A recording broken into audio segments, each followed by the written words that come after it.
Welcome to the third episode of the DB Media Podcast. We have 5 movies to be reviewing here today. We went to theaters and watched Terrifier 3.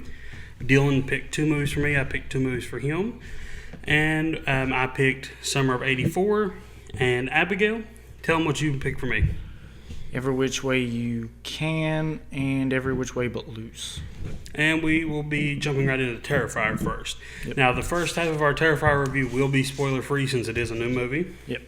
So we'll go right ahead and start with a spoiler-free review. What'd you think of Terrifier 3? It's better than the first 2.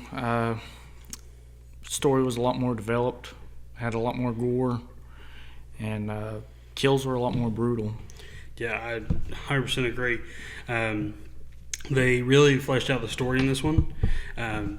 I know that one of the biggest complaints you see online is Terrifier is just a gore fest, and they really gave you a story.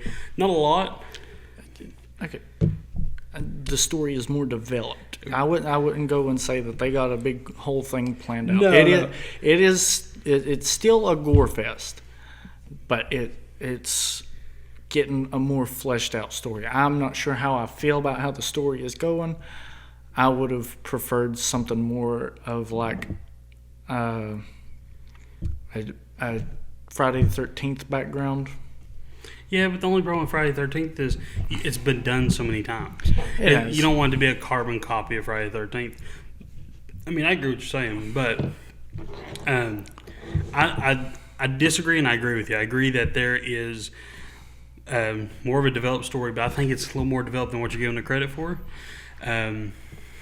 It's not, like I said, not super developed, but I think they purposely left a lot of it open to interpretation.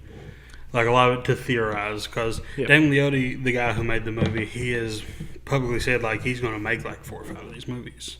4 or 5? Yeah. This seems like one of those things that will just constantly go on, like exactly like the 80s horror movies, like 15 or 14 of them. Yeah, and in 20 years we'll probably get another remake of it. Yeah.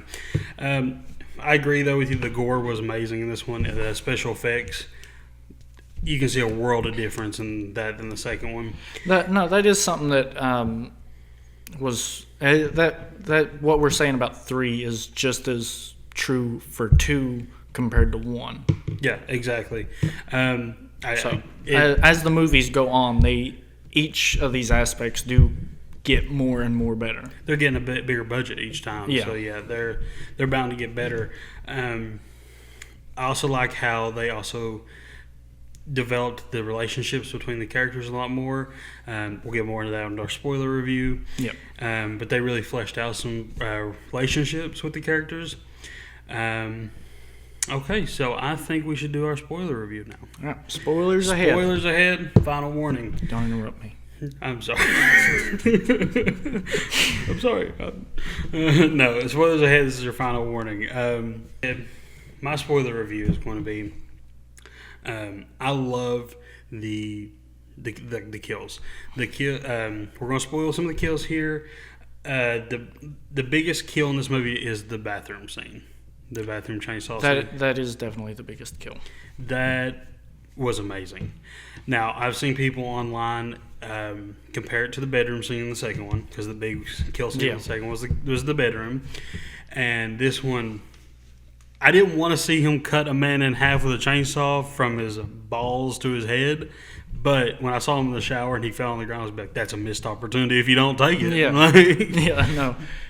Yeah, dick gone. I mean, and it showed every bit of it. Like, no party like a DD party. I think Art is now becoming a horror icon. Like, he was last year, kind of, but now he's really a horror icon. Like, you go into Hot Topic or it's everywhere now. Yeah. Like we said at the beginning, special effects are just getting better and better with these movies. There's a significant more amount of kills in this one than there was the second one. Yeah. Like this one, every scene was like, how can we fit a kill in this scene? Yeah. Like, I know her and her brother are talking to college, but let's see how we can fit a kill in this scene. Yeah, and there's something else I like about the Terrifier is when when it's not the kill moments, but it's just like something funny. Like in the second one, he was just sitting there trying on them glasses and stuff. Yeah. Like one of my favorite parts about this one was when he was standing outside that dorm listening to him, and just oh. She was talking about, yeah, I'd screw him, and he was like, No, he said he is giving him a bunch of conflicts, like how he's the biggest killer of the date and stuff, and then her boyfriend was like, sounds like you want to screw him. No, I don't want to fuck him, and he just crosses his arms. That was hilarious. There's a real Joker comic aspect to Terrifier, or to Art. Real quick, you said Joker, and it just clown went off in my head. I don't think Art is a clown. No, I think he's a mime. That's what I was getting ready to say. Yeah. He's a mime. He's all black and white, and yeah. He doesn't talk. He's a mime. He's definitely a mime. It never specifically. Well, no, a lot of the people call him a clown because of the makeup, but he's a mime. Yeah, like, he can't say he's a mime. He can't deny or accept he can't deny or confirm it. I mean, he could write it down, maybe. Yeah, or he just shake his head. Yeah. So while we're talking about the story, we'll get into a spoiler with the story. I think that they left a lot of it open to interpretation. Obviously, in the fourth one, we're going to hell. Yeah. Like, there's no way around that. It also tells about how... Yeah, everybody who enjoys this movie is probably going to hell. No. The story is going to hell in the fourth one. There's no way around that. I mean, the people who enjoy this movie probably are going to hell. But, so, they tell more about kind of Art's origin. Not really, but they do. Like, he was a seriously evil man in life, and it caught the attention of a demon, and that demon's kind of using him as like a vessel, or maybe using him as a... the story is still not fleshed out enough for me to... I can't remember if he's like... He's helping the vessel, or he is the vessel. Yeah, I can't tell if he's a demon or if he's like just an evil guy connected to hell. I mean, well, definitely after this one, he's born from a demon, technically. Yeah, when she gives birth to him at the end of the second one. So that's another thing. We also get the origin of the pale-faced girl from the second one. Yeah. They tell that she was Art's first victim. She wasn't his first victim. Yeah. In the not in the movie series, but in like the lore. If I made that up, because I'm pretty sure we saw a newspaper clipping whenever they're looking for newspaper clippings, like her and her brother, that she was his first victim. I could have made that up in my head. You probably did, but I'm pretty sure that's what it was. Yeah, no, you're talking about the demon lady with the messed up face, right? No, not her. The little girl from the second one.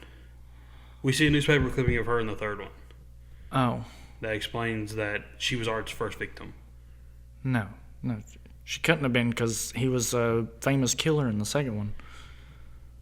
Because if you remember in the second one, the little boy was... I don't know. Like I said, I probably made that up. But I was convinced that's what I saw. But they also established in the lore that whoever helps him has to be killed by him. They also established that, like, Vicky, the girl with the messed up face, she was one of his victims. That has to be... If someone's going to be possessed by a demon to assist Art, it has to be one of his victims. Mm.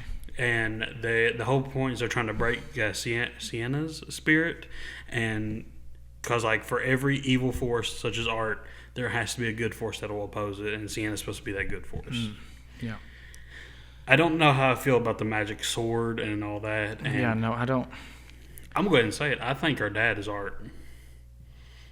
Could be. I think he is. I mean, yeah, he did just disappear out of nowhere or something, or he died. It never shows him die. Never really, yeah. It just tells that he went crazy. Yeah, because in the first one, in the first Terrifier, it kind of confuses you. Like, it shows Vicky on the TV talking about it, and he gets mad and kicks the TV. Yep. And then it makes you think like he's just went out after that. Yep. Like he's doing a new killing spree, but it's actually telling the story of her surviving that. And then the second one is where he really kicks the TV and goes on a killing spree. Yep. I think That really confused me in the first one. yeah, they can. I love Terrifier. I have it ranked as my number 2 horror movie now of all time. I think they can do better at fleshing out the story. Don't get me wrong, I am here for the story. I'm on this ride. I love it. I love the direction they're taking it in. I'm not sure about how I feel about the direction it's going in, because, like I said, like in the first one, he's just a crazy guy killing people. I like that. I would have preferred, like, not exactly a Jason Voorhees background. Like, I don't want him, like, if they go into detail about his backstory, I don't want him to Have mommy issues. yeah, no, I don't want him to have been bullied as a child or anything. Something more like just him just always being an evil little kid. Yeah, like a Jeffrey Dahmer kind of kid. Yeah. But yeah, no, I get that. That would be a lot better, and it would be not really unique, but it'd be better than seeing another carbon copy of Jason. Yeah. I agree with that. Shower scene was great. Top kill of the movie, top kill of the franchise, I think, was the shower scene. But also the Santa Claus scene, the one where he goes to the bar and shoots that guy with the gun and freezes Santa Claus' legs. And that was pretty cool.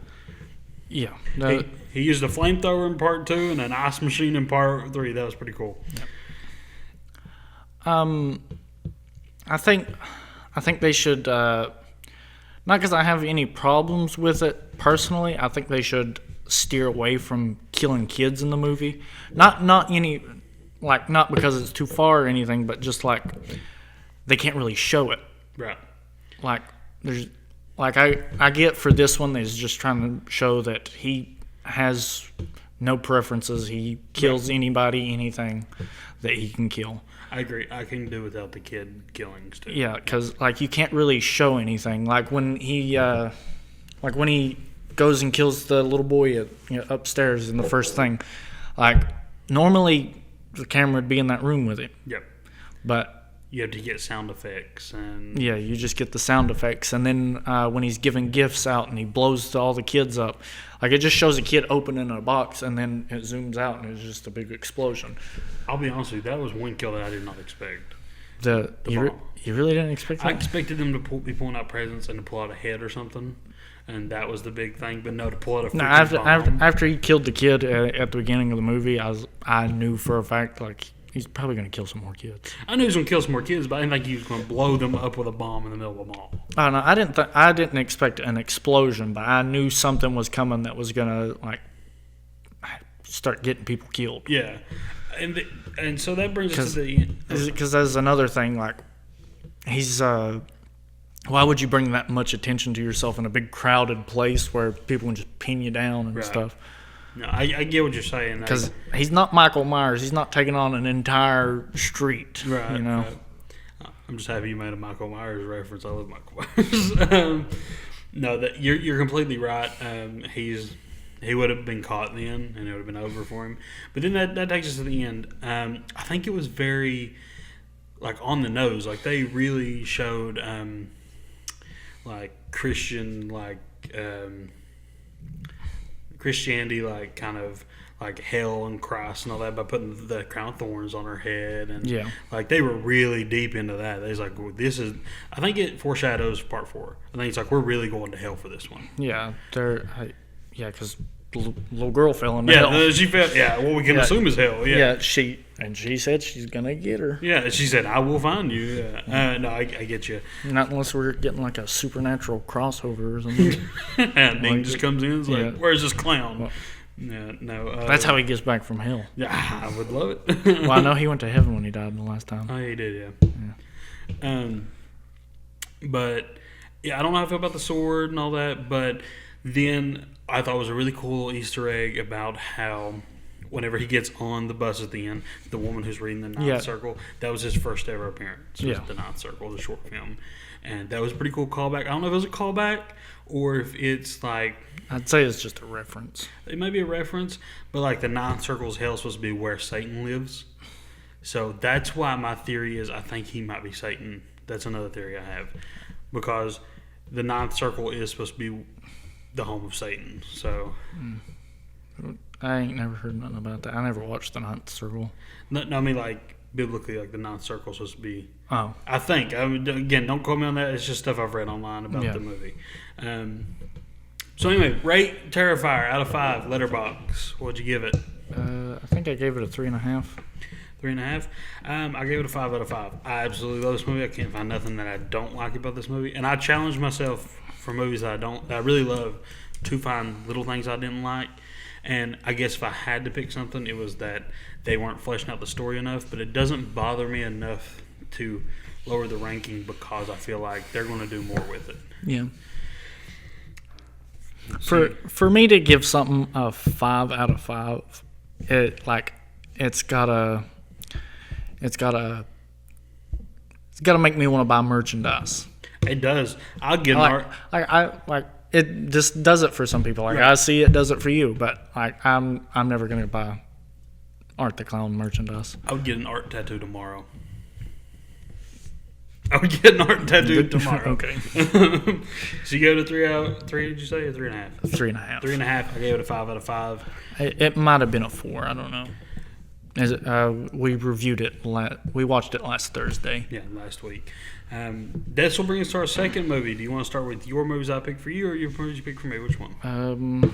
We will start with. We can go with Abigail. Abigail? Yep. All right, our next movie is Abigail.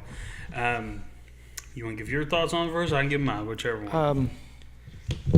I thought it was a pretty cool take on mystery thrillers. Yep. You know, like the ones that big group of people's invited to a house. Turns out it's a trap. Yep. Stuff like 13 Ghosts and Knives Out and whatnot. Yep. I thought that was cool. Like, I don't think they may have done it before, but I don't think it's been done with a vampire before. I can't recall one off the top of my head. Yeah, no, I can't either. That is cool that they used a little girl as a vampire. Yeah.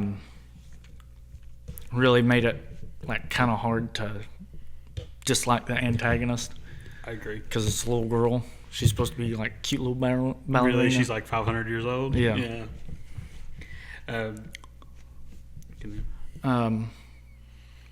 The death sequence, kind of predictable.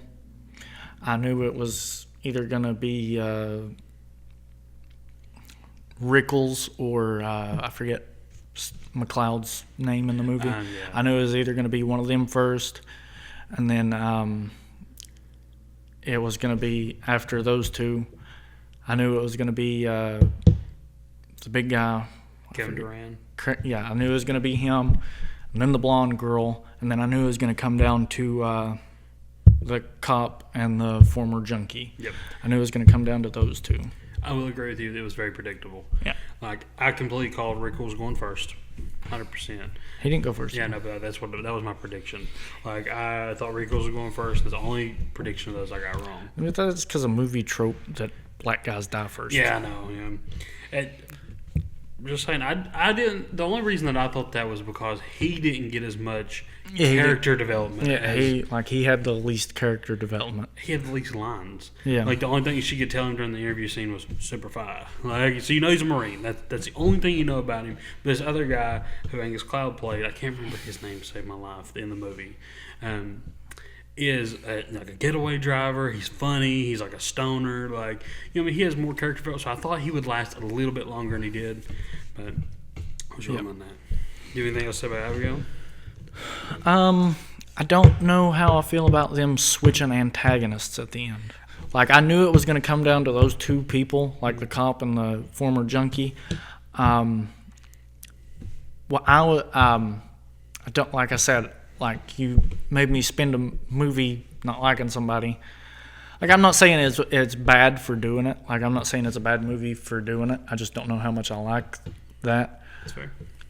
Like, you've had me going on a ride here, and now I don't like taking detours. Right? No, I get you. Like, you've changed the destination here. Yeah, no, they changed vehicles. I don't know what you're talking about. They changed vehicles, destinations, the whole nine. I completely understand that because I was ready for him to become a vampire and then the junkie to become a vampire and then fight Abigail. That's how I thought it was going to go. And I think the one who played Gus in Breaking Bad, Carlos Espinosa, Espinosa. something. however you say his name. I'm gonna call him Gus for continuity.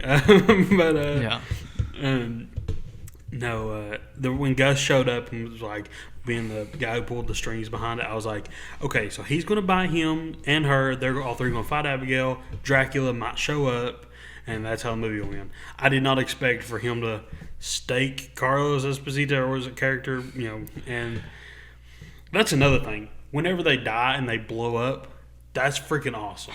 I absolutely love that effect. Like, other than we've seen vampires melt, we've seen them fall. Well, in True Blood, they do that sort of. Yeah, it's been. It's not as big as Abigail, right. But they just.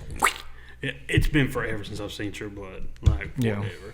But yeah, you are right on that. I agree with you. I don't know how I feel about them changing antagonists because, like you said, I'm hating Abigail this whole movie. Like, it's hard to hate her because she's a little girl, but she's killing like a normal slasher, like a monster. Like, she's not a little girl; she's a monster killer. Yeah. But then they switch to one of the people who's been trying to kill her all movie. It's like I didn't like that. Yeah. Anything else to say about it? Yeah. What you said, you didn't expect him to stab Gus in the back. I immediately knew he was going to kill Gus as soon as he's like, "I'm going to change you." I knew he was going to kill Gus. I didn't expect him to become the antagonist, right. The bad guy. I thought if he killed him, he would at least kill him, and her and him would team up. Yeah. Like at the very least. Honestly, it kind of had me going for like a Steve Buscemi type deal in that movie Straw Dogs. I don't think I've seen Straw Dogs. I think it's a Quentin Tarantino movie. Reservoir Dogs. Reservoir Dogs. Dude, yeah, I agree. Yeah, like I didn't expect Steve Buscemi to be the last guy, Yeah, I agree. But that cop kind of gave me the same feeling that Steve Buscemi did in that movie. Yep. And that's why I thought like maybe he makes it out instead of this girl. Yeah, but it is a classic, mystery thriller. Yeah. 3.5 stars for me. 3.5 stars. Well, I'll hold my rating until after I give some of my points here. The kid actor in that movie, she was fantastic. Oh yeah, she is. Yeah, I didn't catch her name, her real name. I didn't get her name either. But yeah, she did really good. She did really good for a kid actor, especially when she was forced to cry and everything like that. 100%. She was fantastic. Just the way that she can go from little kid that you feel sorry for being kidnapped in the beginning to full-blown monster that you are supposed to be afraid of, and it works. Yeah. Like, she's going places. Yeah. Like, she is... Yeah, I think... I wouldn't be surprised to see her in anything else. Yeah, she was fantastic. And I'll watch whatever she's in because I know now she's got the chops for it. Yeah. I will say this. It bugs me. It bugs me so bad that they don't ever say Dracula in this movie. Why? Because he's Dracula. Like, he's Dracula. He's supposed to be Dracula.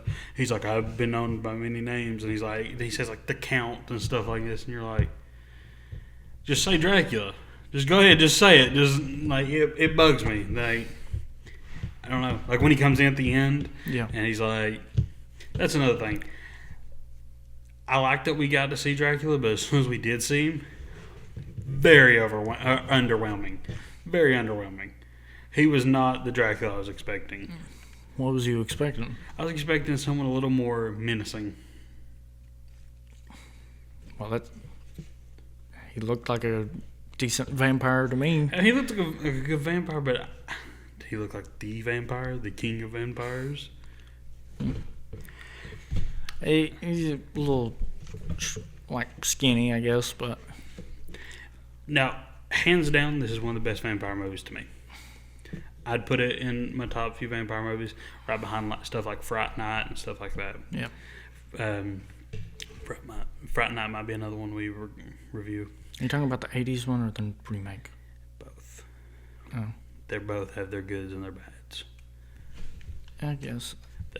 That's a topic for another day. Yeah. The Peter played by Kevin Durant.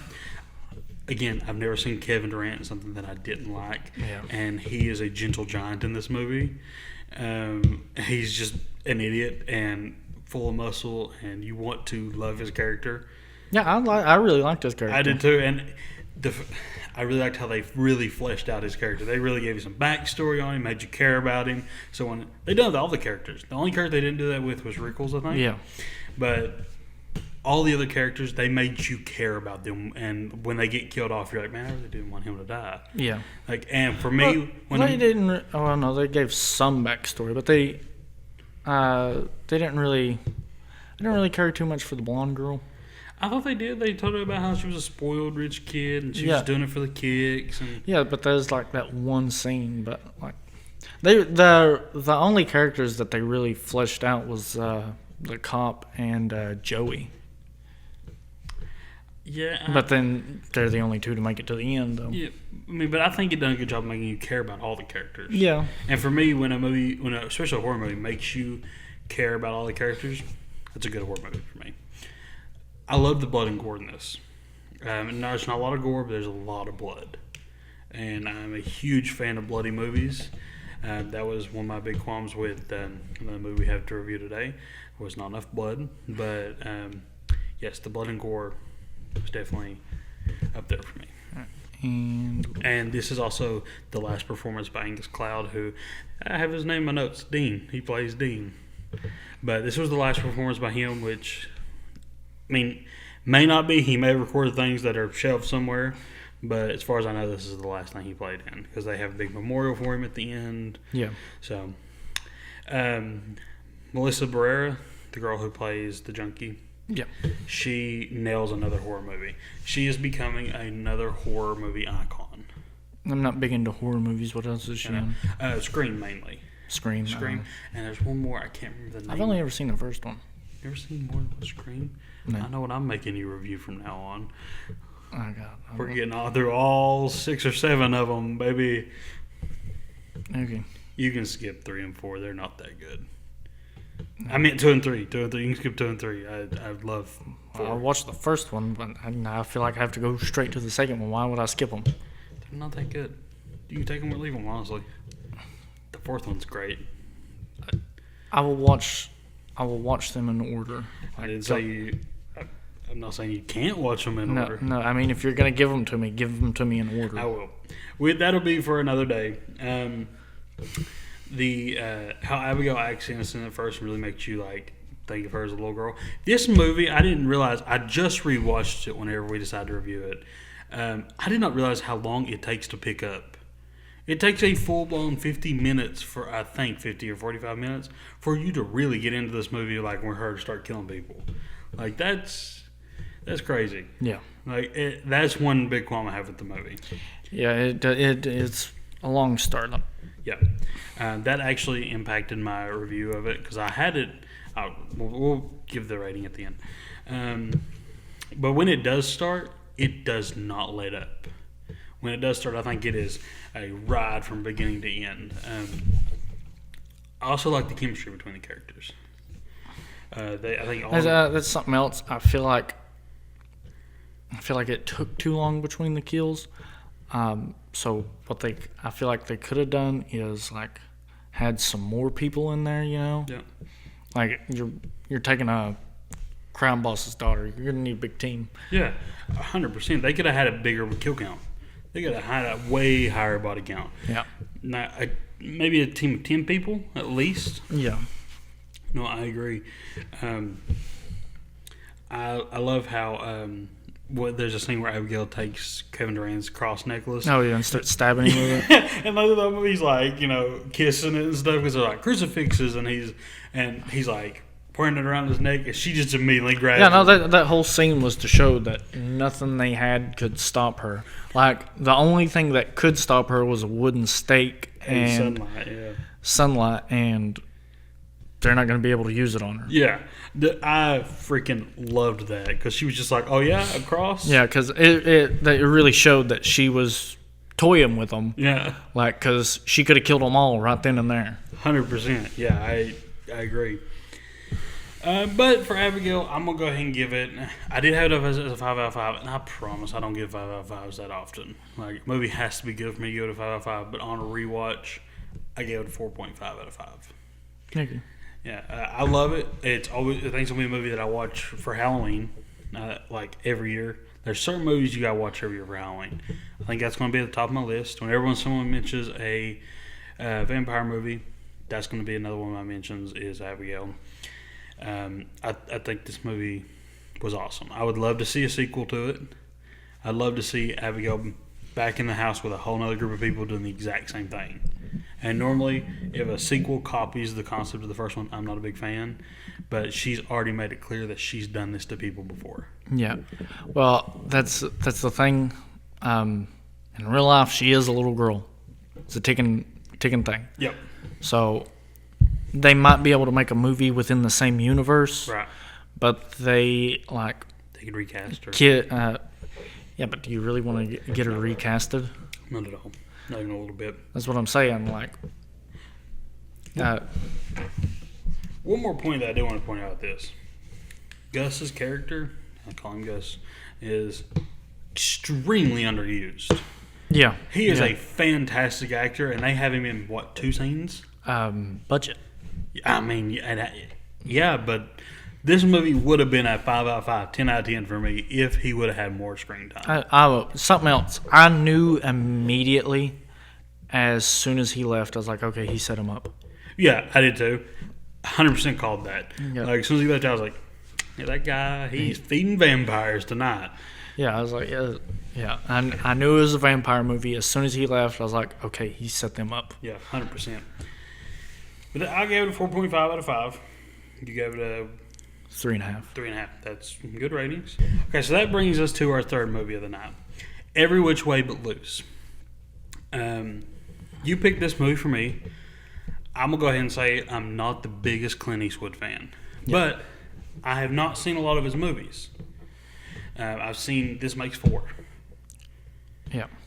your face. But anyway, go ahead. I've seen Every Which Way But Loose, Every Which Way You Can, The Mule, and Gran Torino. And I'm not big on him. Maybe I need to watch more of him. But I think he plays so far, everyone I watch, he plays the same character in every movie. Just a blue collar, like, bad to the bone kind of guy. Yeah.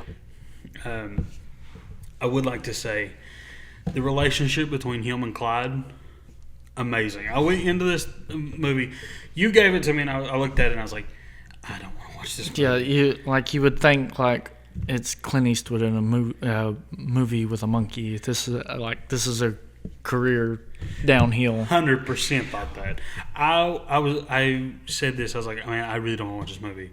I put it off for a good day or two, and then I was like, gotta watch it. So I watched it, and I was blown away by how much I liked it. Yeah, it's a really good movie. Don't get me wrong, it's not like one of my favorites, but I will continue to watch this movie. Like, it has a lot of repeat watchability. Yeah, his relationship between him and Clyde, that's the kind of best friend I need right there. The first person to ever recommend this movie to me was my dad, and like every time he'd recommend it to me or he'd tell me about it or how much he loved the movie, and I was just thinking, Clint Eastwood with a monkey, that just doesn't make sense. Right. Like, why would I watch that? And finally, just one day I decided to sit down and watch it, and I was like, oh yeah, get him, Clyde. Get him, Clyde. Come on. Now, the old lady in the movie, she was firecracker. She was hilarious. Reminds me a lot of my mama. I swear to God. The bikers picking on Clyde in the movie. Yeah. The bikers for me in both of these movies, it goes for both of them, they're just extremely goofy. Yeah. Like the scene where he goes into the diner and he's like, you know what this is? Talking about his tattoo. Yeah. He's like, a tattoo? And he's like, no, what is it? He's like, an arm. Like, it's so funny. And he goes out and just fights these two bikers. Yeah. And the woman's talking to his friend in the seat, and she's like, "Do you need to go out there and help him?" He's like, "No." He keeps eating. Like, yeah, he already knows Clint Eastwood's out there taking care of business for real. And Clint Eastwood is a cowboy in every movie he plays. Like, they knew whenever they cast him, like, we're getting a cowboy for this movie. Yeah, and then the biker car wash scene where he's like, they're doing like a high speed chase and he takes him to the car wash. hilarious. I laughed really hard at that one. I forgot what I was going to say. The bikers can't just fight Clint Eastwood. Like, they can't fight anyone. Yeah. There's a scene where they go back to the bar to fight somebody, and they fight a bunch of people at the bar, and they still get, like, they still get pounded into the ground. It's like, they just need to stop being criminals. They're not good at it. Yeah, they're, like, everywhere they go, they're just taking an ass woman. Dude, for real, they're just punching bags. Like, yeah. And what got me, there's a scene, and I laughed way harder than I should have, is when he's laying in bed with the girl, and Clint Eastwood runs in there, and they're trying to get Clyde, like, laid, and he runs in there to tell him, and he's wearing a hat asleep, no clothes on, wearing his hat in bed, and he raises up to talk to him, he just has his hat on. I laughed way too hard at that. I was like, what? Because I pictured, like, that's how you sleep. I was like, I feel like you sleep in your hat. Yeah. Like, yeah, if I am not sleeping in my house, I am sleeping in my hat. And then the old lady with the shotgun taking on the bikers, like, because they come back looking for Clint Eastwood's characters, and she's just on the porch, just picking them off. Oh my gosh! One of my favorite scenes. It's been a minute since I've seen these movies. I can't remember if it's from the second one or the first one, but with the cop that's chasing him, and Clint Eastwood's sitting there in the water, standing in the water fishing, and he's getting ready to come up on Clint Eastwood, and then he sees that Clint Eastwood's got a big fish. He's like, oh, get it. And then he's like, give me that pole. You don't know what you're doing. And he's like fighting the fish with it. As soon as they get the fish in, he smacks him with it. Yeah, and takes off. One of the best scenes of that movie. One of my favorite parts, too, is also whenever that lady is picking him off with the shotgun, and she, like, quotes, like, this is her quote into the camera. She goes, I told those boys not to leave a vulnerable old lady alone. Like, you just killed 12 men. Like, yeah, like, you just got into a big ordeal with a biker. Yeah, you ain't leave a vulnerable lady. Shut up. Yeah, no, he was a Marine sniper. Shut up. And she was a Marine. One thing that I also love is how he treats Clyde like one of the boys. Yeah. Like, he treats Clyde like if he was hanging out with, they had a third friend that was just very hairy. Yeah. Like, and I love that. He treats him like the shy friend that don't talk to nobody. Exactly, yes. Like, what would you quit messing with him. Yeah, as soon as he gets picked on, hey, knock it off. Like, yeah. So what would you rate Every Which Way But Loose? I give it a 4-star. 4-star? I gave it 3. We will talk about this in a minute, though, but I significantly loved the second one more. You love it, like the second one a lot more? A lot more. We'll talk about that in a minute, though. 3 out of 5 for me, 4 out of 5 for you. Fantastic movie. Highly recommend it. But I mean, it's an oldie. People have probably already seen it. Yeah. That'll bring us to our third movie, Summer of '84. Yeah. So, you want to go ahead with your topics on Summer of '84? Yeah. It reminded me a lot of Stephen King's Silver Bullet. I know I asked you earlier. You said you'd never seen it. Never seen it. How much the background music plays and everything.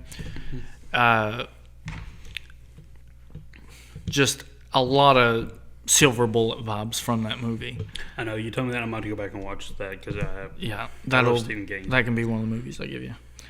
I liked how it stayed on point.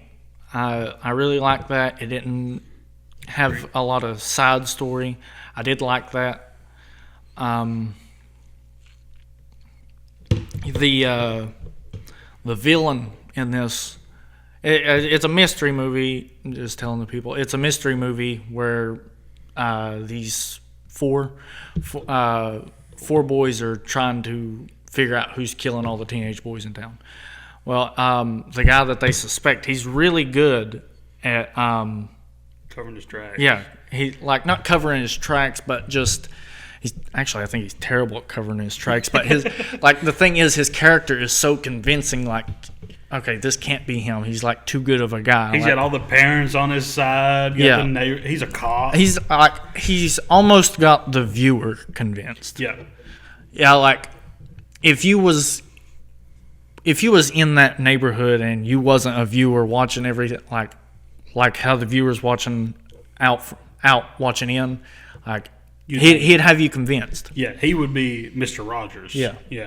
He's gives kids Kool-Aid when they come by, or juice boxes. Okay, that's something else. I watched it with my girlfriend, and I got a hole in my lip. I was watching it with my girlfriend, and as soon as I seen him, just 30, almost 40-year-old man sitting in his yard watching a bunch of kids play, handing them popsicles. It's like, okay, that will not fly today. Yeah, no. I was like, this has to be in the 80s. There would be a Facebook post about that guy before the night. Yeah, there would be a petition.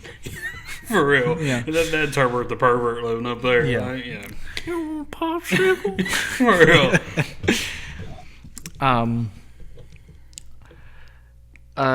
Woody, I don't know how I felt about his death. Like, I liked him better than the other, besides Davy. I liked him better than the rest of his friends. Which one's the one who always wore the leather jacket? I can't remember his name. I can't Is either. it Eat or something like that?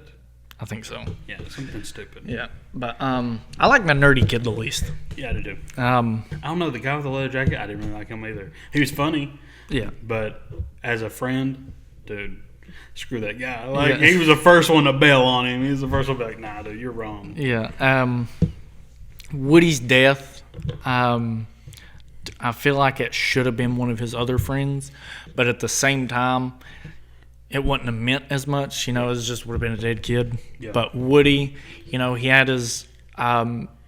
he was leaving his single mom behind, working 16-hour shifts to take care of him. Kind of makes you feel like, oh, man, she's worked for nothing now. Yep. Like... Yeah, I agree. Get some more young. It feels like you're watching an 80s movie. Like, if you go back and watch any 80s movie... Don't you love that? Yeah, that's it's a good thing. I'm not saying it's a bad thing, but it genuinely feels like you're in the 80s watching a movie about something currently happening. Yep. Like, it feels like a real 80s movie. And 80s was the time for horror. Yeah. Anything you... Yeah, so I wish we would have seen the kills. There's plenty of talks about kills of him killing these children. I wish we don't have to see the kills of other children and all that, but I wish we would have seen like either the after of it. Like we see two kids tied up in his basement, well, one tied up, one dead. I wish we'd have seen more of him abducting kids or keeping them held hostage, stuff like that, just to... Yeah. If it was like a true horror movie, I'd agree with you. But I enjoyed it the way it was. It's a mystery. Yeah, it's a mystery. Yeah, no. I don't want it to I want to be on edge the entire. You want to not know if he's the killer or not. Yeah, I want to be like, okay, maybe he's not the killer. Yeah. Okay, he is, and then right at the end. I knew whenever he picked up his phone to call his nephew, I knew he was going to call his house. I knew that the first time I watched it. I thought he was going to call his house, or he was going to call the police station or something or a buddy or something like that.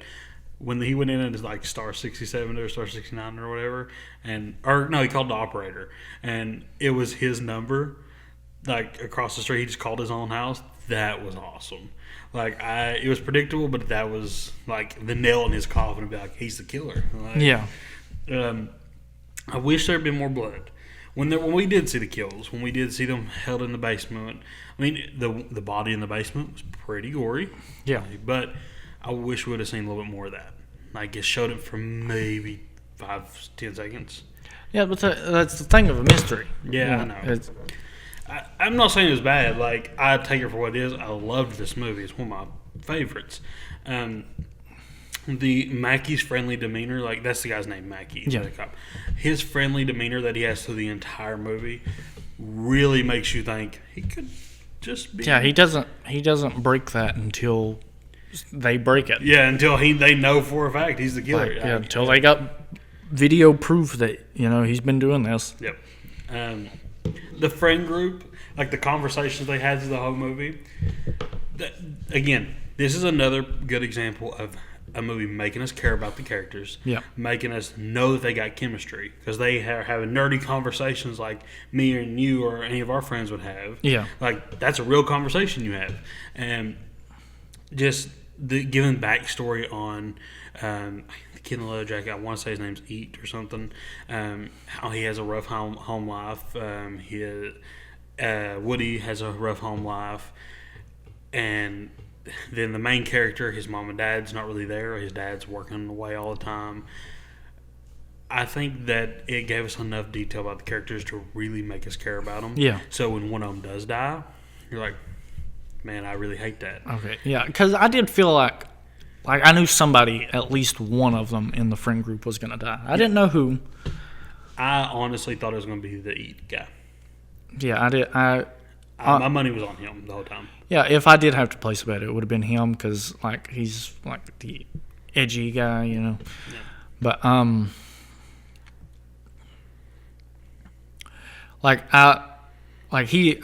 Maggie, he really didn't break his nice guy demeanor until the very end. Till they caught him. Till they had him dead to their eyes. Yeah. Even whenever everyone was accusing him, he was like, "No, we can squash this right now. Yeah, it's no big deal."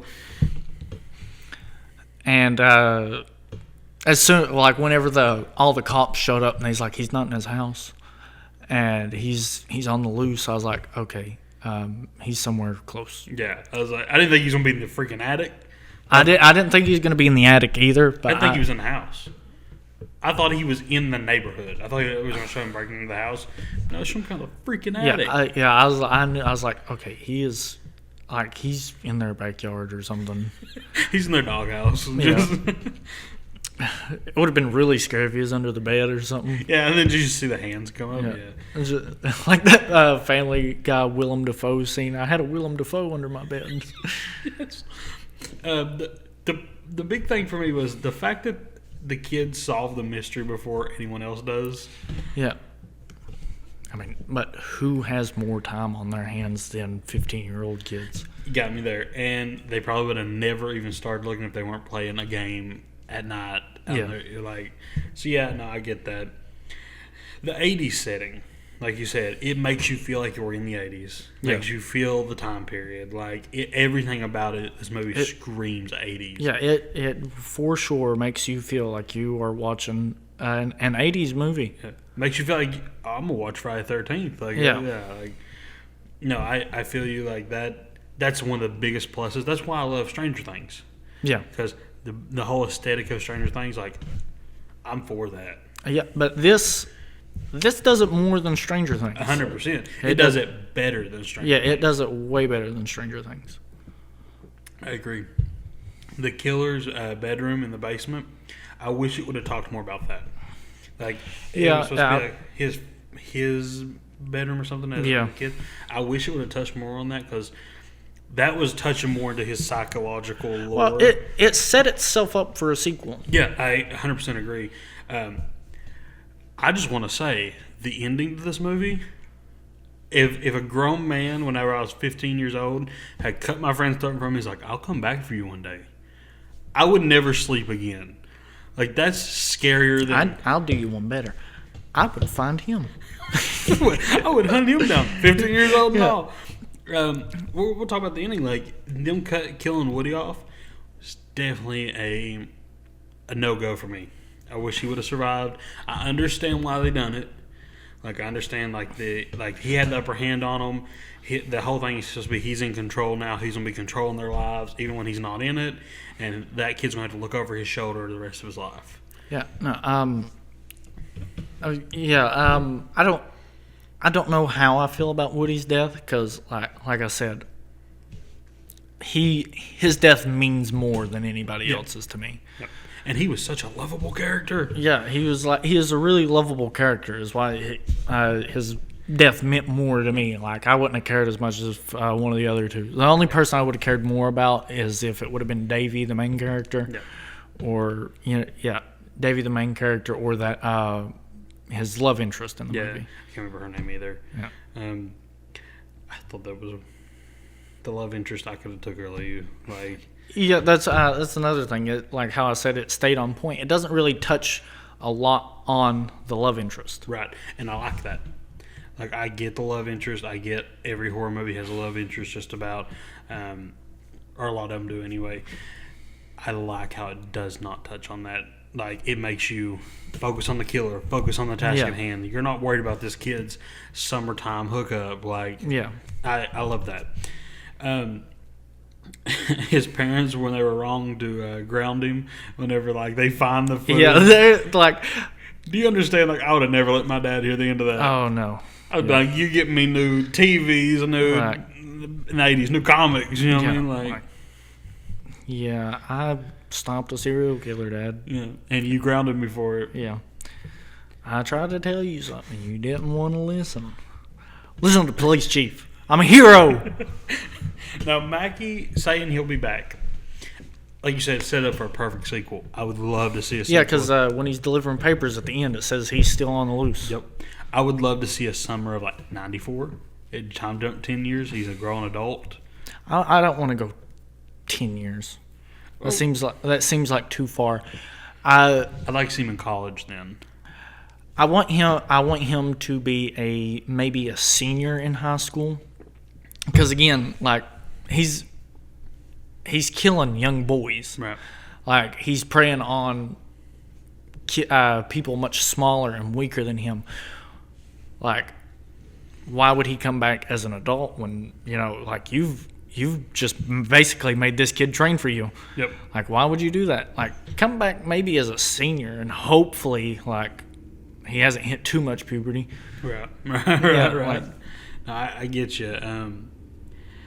I don't know. I'd like to see him as an adult, but I'd like to see that too. I'd like maybe 3 movies. Yeah, like 3 movies might be too much. Though. I feel like as an adult, Davey should be more able to handle himself. Yeah. So if he's like still in high school, he's still figuring things out. Like he's not going to know what to do. He's going to panic more. Yep. No, I agree. I would like to see either one. Summer of '87. He said 3 years. Yeah. Whenever he says it's the protagonist's fault, Mackie's like, you took my life. It's all your fault. Bro, it kind of is. Like, it kind of, you should just left well enough alone. It is, but it isn't.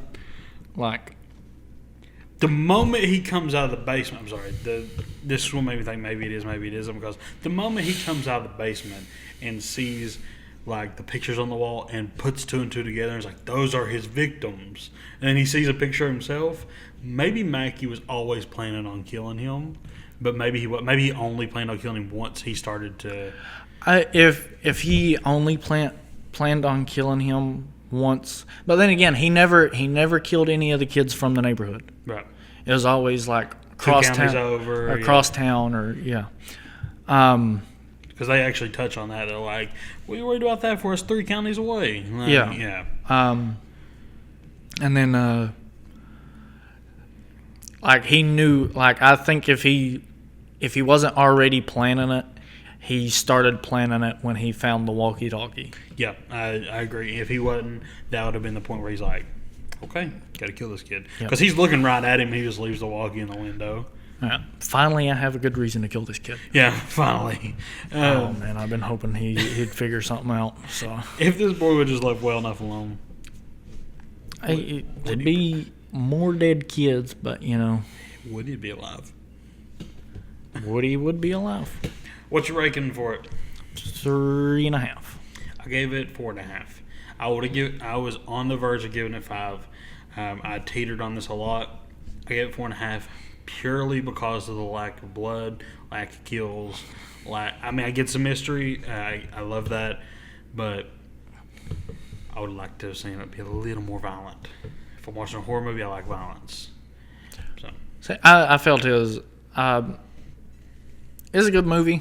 I gave it a 3.5 because it's not really that rewatchable for me. I'm not going to want to watch this a lot. I thought once you know the mystery and know what's going to happen. I know how it's going to go. I've seen it a few times. Yeah, I already know how it's going to go. I gave it a 3.5 because, like I said, it's not as rewatchable for me. It's a great movie. It really is. If you haven't seen it, well, we've ruined it for you. But it's a great movie. So, 4 out of 5, or 4.5 out of 5, 3.5 out of 5. That'll bring us to our last movie. And we kind of got to make this one a little speedy because the episode's kind of running a little long. So we got Every Which Way You Can, the sequel to Every Which Way But Loose. Yeah. I think I significantly like this one more. I gave the original 3 out of 5. I'm going to go ahead and tell you I gave this one 3.5 out of 5. I teetered on giving it a 4. The relationship with him, there's a lot more Clyde in this one. Yeah, you're going to have to get me up to speed. I only got to watch the first one before the podcast. So. Yeah, and it's been years since you've seen the sequel. Yeah. So, yeah. There's a lot more Clyde in this one. Yeah. And I think it was because of the success of the first one. Yeah. People were probably like, we need to see more of the monkey. More Clyde. Yeah, more, which is fine. And the fact they put a watch on Clyde, he has like a watch, and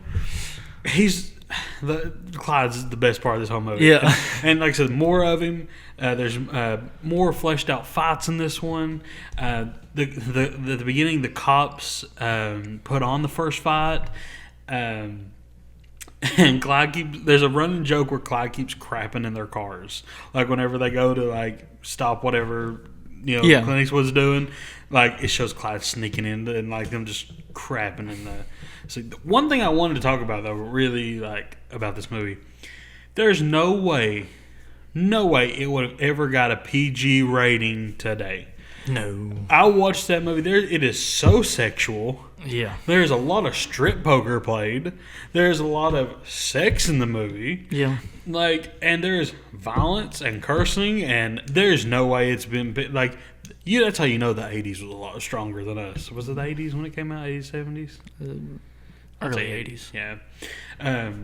That's how you know the 80s was a lot stronger than us because they're like, oh yeah, kids can watch this, no problem, and you can see the woman's like titties through her shirt. Technically, I was a kid when I watched it. But. Yeah.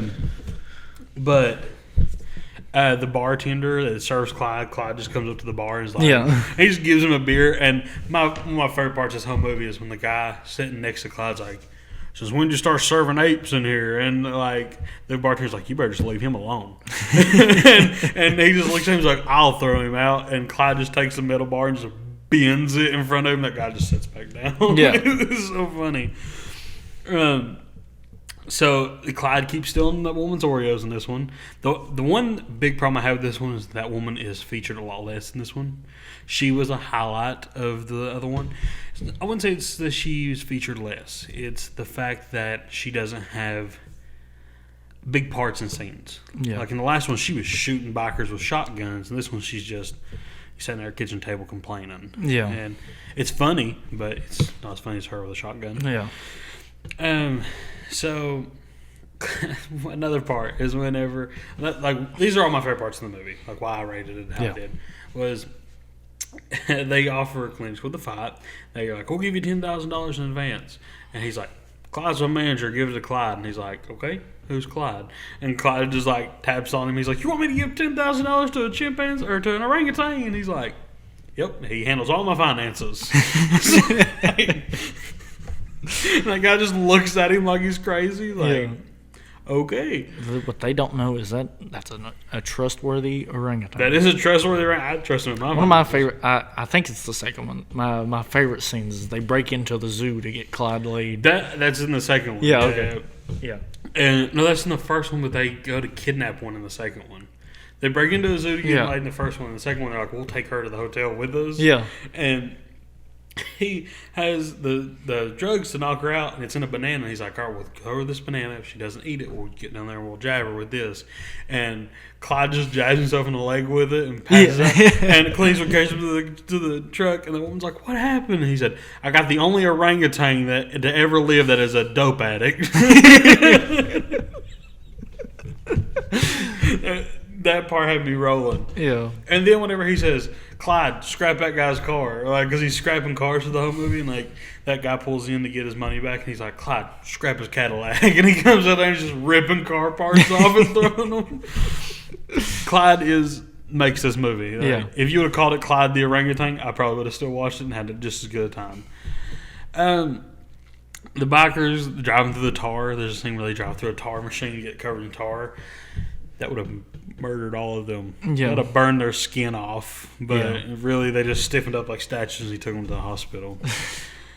These movies have a running cowboy theme. Yeah. Like, he's a cowboy, straight up. So, what I did like about this is it wasn't just him going in bare-knuckle brawls. It was the other fighter actually came out like and showed a mutual respect with him. Like, he helps him through the movie. When they kidnap his love interest, he's like, he immediately comes to Clint Eastwood and he's like, I know where they're keeping her. Let's go get her. Like, it's not like him versus, the protagonist versus an antagonist. It's, that protagonist versus this corporation or this group of people. And who was supposed to be the antagonist or who you thought would be the antagonist is like, let's go get her. Like, I love that. Yeah. Like, it was, and they call off the fight after placing all these bets and stuff on the fight, and him and Clint Eastwood are like, yeah, we'll just, not do it because we don't want to make this group of people rich. And then they get out and he's like, I wonder who would have won that fight. And then they just start fighting anyway, and everyone who makes bets starts running out, making their bets again. Like, that was kind of ridiculous. I wish they would just fought. Yeah. Like, the whole... Well, that's what makes it funny, though. Yeah, well, the whole 10 minutes of them going, oh, we ain't going to fight, make this guy rich, and then they fight anyway. It's kind of tough for me. Anyway, I gave it a 3.5 out of 5. Loved it. Do you know enough to rate it again, or... I'll stick with you. I'll trust your rating. I'll go 3.5. I think it was significantly better. I might change it if I watch it. Yeah. Like I said, he's watched it before. It's just been years. Yeah. I think 2015 was the last time I watched it. Yeah, it's almost 10 years ago. Yeah. I think it holds up well. Yeah. I think the first one does not. The first one's a little cheesy for my liking. It doesn't hold up to this day and age, but the second one holds up a lot. Yeah. That's it, unless you want to say anything else. No, we're good. I will say this. Next week will be our Halloween episode. Oh, yeah. We will be reviewing Smile and... It's the second Smile. Yeah, Smile 2. And Mr. Crockett, I think it's what it's called. I don't know if it's called Crocker or Crockett. It's a Hulu streaming one. It's supposed to be like Mr. Rogers if you have powers. Yeah. We'll be reviewing both of those. And plus we have about 10, 15 different Halloween topics we'll be covering, such as different final girls we prefer, slashers, stuff like that. So yeah, that'll be next week. And then the week after that, I believe we review Venom. Don't quote me on that. It could be the week after. I think we watch it next week. And then we review it the week after. Yep. Yeah. So at the end of our Halloween episode, we'll go ahead and reveal what 2 he's picked for me and what 2 I picked for him and what ones we'll be going to the theater and watching. Yep. So, that work? Yep. Like, comment, and subscribe. Tell us how you liked our intro. Yeah. Oh, yeah. We got a new intro. Tell us how you like that. All right. Later.